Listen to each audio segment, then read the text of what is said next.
ایک غلام تھا۔ ایک دن وہ کام پر نہ گیا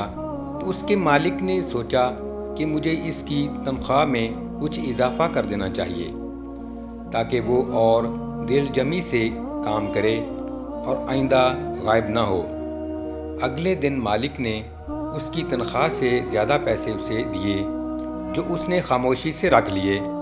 لیکن کچھ دنوں بعد وہ دوبارہ غیر حاضر ہوا تو اس کے مالک نے غصے میں آ کر اس کی تنخواہ میں کیا گیا اضافہ ختم کر دیا اور اس کو پہلے والی تنخواہ ہی دی۔ غلام نے اب بھی خاموشی اختیار کی تو مالک نے کہا، جب میں نے اضافہ کیا تو تم خاموش رہے اور اب جب کمی کی تو پھر بھی خاموش ہو کیوں؟ تب غلام نے جواب دیا، جب میں پہلے دن غیر حاضر ہوا تھا